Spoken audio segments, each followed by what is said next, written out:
অভিবাসন প্রত্যাশীদের জন্য নতুন একটি দিগন্ত খুলে দিচ্ছে ইউরোপের অন্যতম অর্থনৈতিক শক্তির দেশ স্পেন। দেশটির আগামী ৩ বছরে প্রতি বছর প্রায় ৩ লাখ অবৈধ অভিবাসীকে বৈধতা দেওয়ার ঘোষণা দিয়েছে। বয়সভিত্তিক জনসংখ্যা বৃদ্ধির ফলে শ্রমবাজারে সৃষ্ট ঘাটতি পূরণ করতেই এমন উদ্যোগ নিয়েছে স্পেনের অভিবাসন মন্ত্রণালয়, যেখানে ইউরোপের অনেক দেশ যেমন ইতালি বা জার্মানি অভিবাসন সীমিত করতে সীমান্তে কঠোর বাড়াচ্ছে, যেখানে স্পেন সম্পূর্ণ ভিন্ন পথে হাঁটছে। অভিবাসনকে সুযোগ হিসেবে বিবেচনা করে স্পেন সরকার অভ্যন্তরীণ শ্রমশক্তি সম্প্রসারণে বৈধতার নতুন নীতি চালু করেছে। বিশেষ করে প্রযুক্তি ও হসপিটালিটি খাতে দক্ষ জনবলের চাহিদা পূরণে এ সিদ্ধান্ত নেওয়া হয়েছে। বর্তমানে স্পেনের অর্থনীতি ইউরোপ ইউনিয়নের মধ্যে দ্রুততম হারে বাড়ছে, যার প্রমাণ হলো এ বছরের তৃতীয় প্রান্তিকে দেশটির জিডিপি প্রবৃদ্ধি হয়েছে ৩.৪%।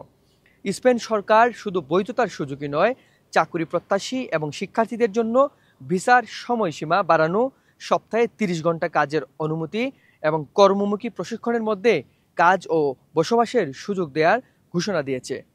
নতুন এই ব্যবস্থায় যারা কমপক্ষে ২ বছর ধরে স্পেনে বসবাস করছেন তারা বৈধতার জন্য আবেদন করতে পারবেন, তবে শর্ত হচ্ছে এই সময়ের মধ্যে তারা ৯০ দিনের বেশি সময় দেশের বাইরে থাকতে পারবেন না।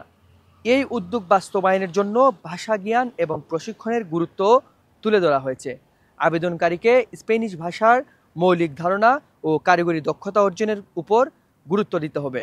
বিশেষজ্ঞদের মতে এই নীতির ফলে স্পেনের প্রায় ৫ লাখ অভিবাসী বৈধতা পেতে পারেন, যা শুধু ব্যক্তি নয়, পুরো দেশের অর্থনীতির জন্য সুফল বয়ে আনবে। স্পেনের এই পদক্ষেপ অন্যান্য ইউরোপীয় দেশগুলোর জন্য একটি উদাহরণ হতে পারে। ইতিমধ্যে জার্মান চ্যান্সেলর ওলাফ স্কোলজ আইনি অভিবাসনের প্রয়োজনীয়তার কথা তুলে ধরেছেন, যা ইঙ্গিত দেয় ইউরোপের আরও দেশ অভিবাসন নীতিতে নমনীয়তার দিকে এগোতে পারে।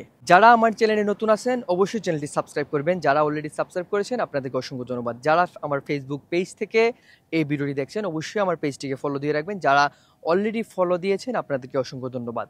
সবাই ভালো থাকবেন, সুস্থ থাকবেন, সবার জন্য শুভকামনা।